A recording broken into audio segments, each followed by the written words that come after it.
Mobile या फिर मेरा लैपटॉप ये साउंड को क्रिएट करता है और ऐसे ही मैं इस साउंड को सुन पाता हूँ। लेकिन यहाँ पे बहुत कुछ और भी हो रहा है। देखो, क्या तुमने कभी ये सोचा है कि हम म्यूजिक को कैसे सुन पाते हैं? अब तुम कहोगे कि राम, मेरा मोबाइल या फिर मेरा लैपटॉप ये साउंड को क्रिएट करता है और ऐसे ही मैं इस साउंड को सुन पाता हूँ। लेकिन यहाँ पे बहुत कुछ और भी हो रहा है। देखो, एक स्पीकर ये बस अपने पास में रखी हुई एयर मॉलिक्यूल्स को आगे पीछे मूव करवाता है, इसे वाइब्रेट करवाता है और फिर ये एयर मॉलिक्यूल्स ये अपने आगे वाली एयर मॉलिक्यूल को वाइब्रेट करवाती है और ऐसे ही करते करते सारी मॉलिक्यूल की लेयर्स ये वाइब्रेट करने लगती हैं। अब एयर मॉलिक्यूल्स के इस वाइब्रेशन को हम साउंड वेव बुलाते हैं और जब ये साउंड वेव ये हमारे कानों तक पहुंचती है ना, तो हम इस म्यूजिक को सुन पाते हैं। लेकिन तुम ये सोच रहे होगे कि राम, हम एयर मॉलिक्यूल के इस सिंपल से मोशन से कैसे म्यूजिक को सुन पाते हैं? अब इसे समझने के लिए हमें देखना पड़ेगा हमारे ईयर को। मेरा मतलब है कि ईयर के स्ट्रक्चर को। तो आप देखते हैं कि ईयर के अलग अलग पार्ट्स ये कैसे साथ में काम करते हैं ताकि हम म्यूजिक को सुन पाएं। तो देखो, ईयर के मेजरली 3 पार्ट होते हैं। ये बाहरी हिस्सा, इसे हम बुलाते हैं आउटर ईयर। ये बीच वाला हिस्सा, इसे हम बुलाते हैं मिडिल ईयर। और ये अंदर वाला हिस्सा, इसे हम बुलाते हैं इनर ईयर। अब देखो, ये सबसे पहली पार्ट आउटर ईयर की होती है, इसे हम बुलाते हैं पिना।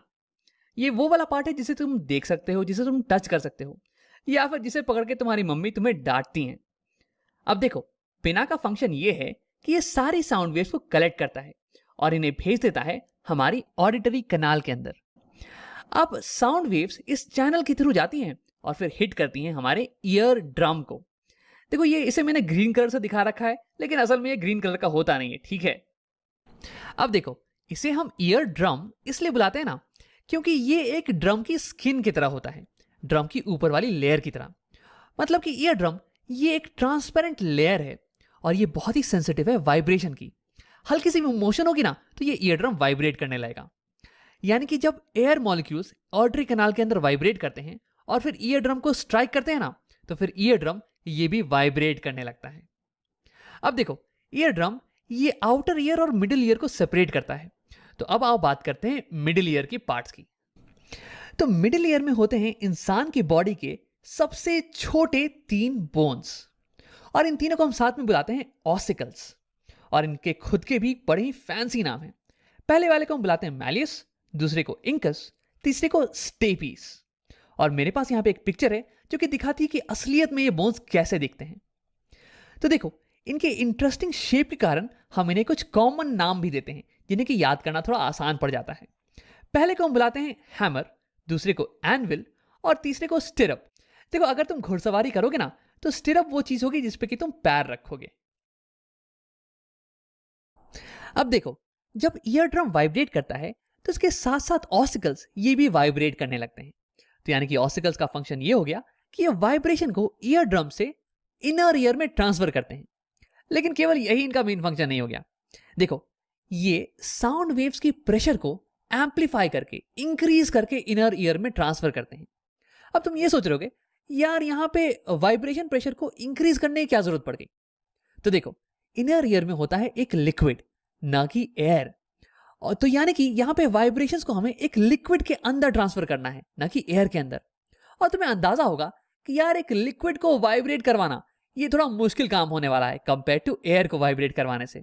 तुमने ये खुद भी देख रखा होगा कि तुम आसानी से एयर में अपने हाथ को हिला पाते हो, लेकिन अगर वही तुम एक स्विमिंग पूल के अंदर हो तो पानी के अंदर हाथ को हिलाना ये थोड़ा मुश्किल हो जाता है।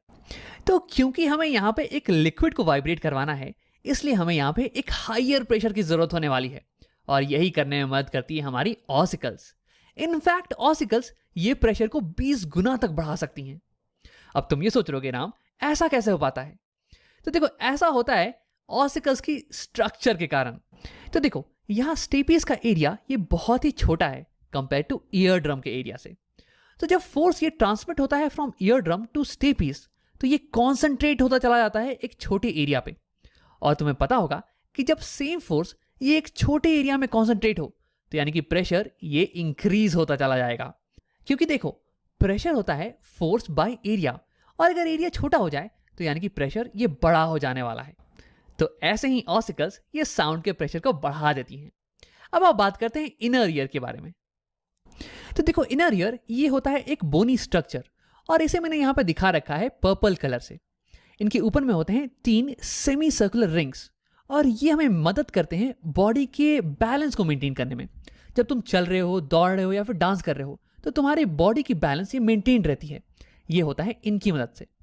तो देखो, वैसे ये हमें सुनने में मदद नहीं करती हैं, इसलिए इनके बारे में हम डिटेल में बात नहीं करने वाले हैं। हमें साउंड को सुनने में मदद करती हैं ये नीचे वाली पोर्शन, जो कि स्नेल की तरह दिख रही होगी। इसे हम बुलाते हैं कॉक्लिया। अब ये क्या करती हैं? तो देखो, भले ही ईयर के बाकी सारे पार्ट्स ये वाइब्रेट कर रहे हों, लेकिन जब तक ये वाइब्रेशन ये इलेक्ट्रिकल सिग्नल में कन्वर्ट नहीं होगी और हमारे ब्रेन तक नहीं जाएगी, तब तक हम साउंड को नहीं समझ पाएंगे। और यही चीज होती है कॉक्लिया के अंदर। देखो, जब स्टिरअप ये हमारे कॉक्लिया को हिट करता है, तो इसके अंदर की फ्लूइड ये वाइब्रेट करने लगती है, और फिर कॉक्लिया में होते हैं कुछ स्पेशल सेल्स जो कि इस वाइब्रेशन को कन्वर्ट कर देते हैं इलेक्ट्रिकल सिग्नल में। और फिर यही इलेक्ट्रिकल सिग्नल ये ऑडिटरी नर्व्स की मदद से जाता है ब्रेन को, और फिर हम साउंड को समझ पाते हैं।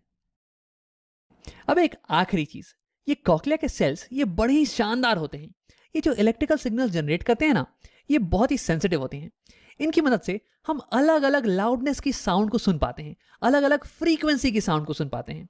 इनकी मदद से हम ये बता पाते हैं कि साउंड कब लाउड है या फिर साउंड कब सॉफ्ट है, या फिर साउंड की फ्रीक्वेंसी ये कब हाई है, या फिर साउंड की फ्रीक्वेंसी ये कब लो है। अब इसी इंटरेस्टिंग चीज के कारण हम म्यूजिक के नोट्स को एंजॉय कर पाते हैं। अब आप वीडियो को यहीं पे खत्म करते हैं। हमने देखा कि हमारी आउटर ईयर का पिना ये साउंड वेव्स को कलेक्ट करता है और इन्हें ट्रांसफर कर देता है हमारे ईयर ड्रम के टुवर्ड्स, जो कि वाइब्रेट करना चालू कर देता है। और इसके कारण ये 3 बोन्स ऑफ ऑसिकल्स ये भी वाइब्रेट करने लगते हैं, और ये साउंड को एम्पलीफाई करके कॉक्लिया में ट्रांसफर कर देते हैं। अब देखो, कॉक्लिया में होते हैं कुछ स्पेशल सेल्स जो कि इस वाइब्रेशन को इलेक्ट्रिकल सिग्नल में कन्वर्ट करते हैं, जो कि जाता है हमारे ब्रेन के पास, और फिर हम साउंड को समझ पाते हैं। अब मैं यहां पे ईयर की कितनी भी बड़ाई करूं तो कम है। देखो, हमारा ईयर ये एयर पार्टिकल्स की बैक एंड फोर्थ मूवमेंट को साउंड में कन्वर्ट कर देता है। यार, ये तो बिल्कुल ही अमेजिंग चीज है।